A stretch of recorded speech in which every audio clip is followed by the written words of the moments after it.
The blockchain industry is filled with a variety of different projects, all competing for the same market share. The communities attached to these projects always think their project is the best. They always have a list of reasons for why their favorite will end up on top. This isn't exactly how it works though. It's not a zero-sum game where the winners take all. It's hard to say which project is the best, and they're talking about different approaches and optimization for different things. It's like asking whether a dolphin is better than a cheetah. Well, the answer depends on whether the competition is on land or in water. Still, it's important to know which trade-offs are being made with the projects you're invested in. In this video, we're going to compare some of the top smart contract platforms in the crypto space and identify some of their main strengths and weaknesses. Let's get it. There is fierce competition in the Layer 1 race, with newer projects like Avalanche and Solana seeing explosive growth over the past year. These projects have positioned themselves as faster, cheaper, and better versions of Ethereum, the original smart contract platform. It is true that these projects are faster and cheaper than Ethereum's Layer 1, but that doesn't necessarily mean that they're better. Now, don't get me wrong. These are all ecosystems that we are invested in here at BitBoy Crypto, but there are more factors than speed and price that we have to consider.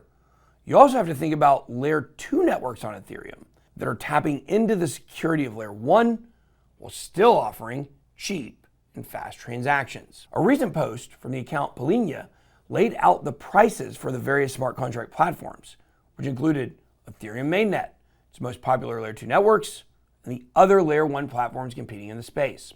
Polygon is an account that's focused exclusively on promoting what is happening in Ethereum's Layer 2 ecosystem. So they definitely have a bias, but their research is very informative, and they have included all their sources.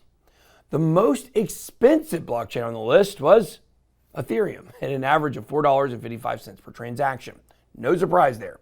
The competing Layer 1s are far cheaper, all of them having transaction fees of under $1. Solana was the cheapest Layer 1 network, with an average transaction fee at 0.002 cents, a fraction of a penny. If we were going to rank these blockchains by affordability, Solana would be at the top of the list. But Solana's high speeds and cheap transaction fees come with a cost. There have been multiple occasions now where Solana's blockchain has gone offline for long stretches at a time. And while funds that were locked into cold storage were safe, these outages were responsible for major losses in NFTs and widespread liquidations on Solana DeFi.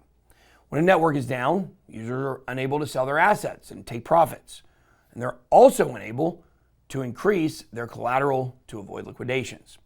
These are serious considerations that big money players take into account when deciding where to keep their money. And it's something that we should be paying attention to as well.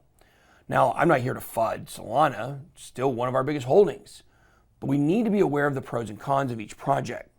This is also a concern with Binance's BNB coin, which has an average cost of about 37 cents a transaction. Now, BNB has a very small number of validators, which makes it very centralized, and it has several other technical vulnerabilities that create security risks. But BNB is still in our portfolio though, and it will probably do very well with the force of Binance behind it. Fantom would be next on the list with an average transaction fee of just 2 cents.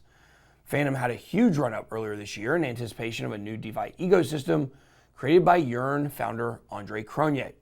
But much of the hype has died down since he announced he was stepping away from DeFi development. Fantom is certainly cheap, and there are some great projects being developed there, but the instability on the social layer could be a potential drawback that keeps investors on the sidelines. Terra is another Layer 1 blockchain that is offering transaction fees under 10 cents with an average fee of about 9 cents.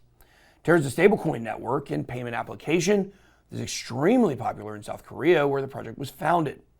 Terra has millions of users in South Korea, which has helped kickstart its meteoric rise to the top of the crypto charts. Terra's value comes from its algorithmic stablecoins, which have been extremely resilient despite some volatility during major market corrections. Algorithmic stablecoins are still a very experimental and competitive space though, so the future can be hard to predict. Next up is the new kid on the block, Avalanche, with an average transaction fee of 39 cents. Avalanche has not been around very long though, so it is one of the least battle-tested blockchains at the top of coin market cap. Finally, we have Cardano at an average of 86 cents per transaction. Still under $1, but more than double or even triple the cost of transactions on some of the other Layer 1 networks. Cost isn't everything, though. Cardano has had an incredibly robust network with a thriving community of stakers. In fact, Cardano remains one of the most staked crypto assets in the market, keeping an average of over 70% of the supply staked. Now, if we take a look at Ethereum's Layer 2 ecosystem, transactions get much cheaper than mainnet. Sometimes they make security trade-offs, though, as well. Not all Layer 2s are the same on Ethereum. In fact, not all scaling solutions on Ethereum are true Layer 2 networks. Some of them are sidechains. And this is an important difference. A true Layer 2 network is a rollup that taps into the security of the Ethereum mainnet. Optimism and Arbitrum are the most popular examples of this model. Both of these blockchains have transactions that are under $1. However, there are sidechains like Polygon or Ronin network that are helping to scale Ethereum, but depending on their own security. Polygon and Ronin have both transaction fees that are a fraction of a cent, but because they aren't rollups, they're less secure than other Layer 2 networks. Might not be like this forever for Polygon, though. Over the past year, the Polygon team has been developing its own ZK rollup technology and has promised to eventually become a true Layer 2 rollup. ZK stands for Zero Knowledge Proofs, which are some of the most advanced cryptography in the industry. This technology will offer the scale that is needed for mass adoption without sacrificing the security that has given crypto its value in the first place. Most experts believe that it will be a few years before ZK technology becomes the standard, but there are a few ZK rollups that are already live. Transactions on ZK Sync are just about 10 cents, and it's a rollup, so it taps into the security of Ethereum while using zero-knowledge proofs. There are also app-specific ZK rollups, like the one used by the decentralized exchange, DYDX. Transactions on DYDX average somewhere around a cent without needing to make major security trade-offs. Blockchains are getting cheaper and faster all the time. That's a plus, not just for DeFi, but for the emerging NFTs and metaverses that are being built on them. The cream will rise to the top, and if you pick your projects correctly, so will your portfolio. That's all I got. Be blessed. Good boy out.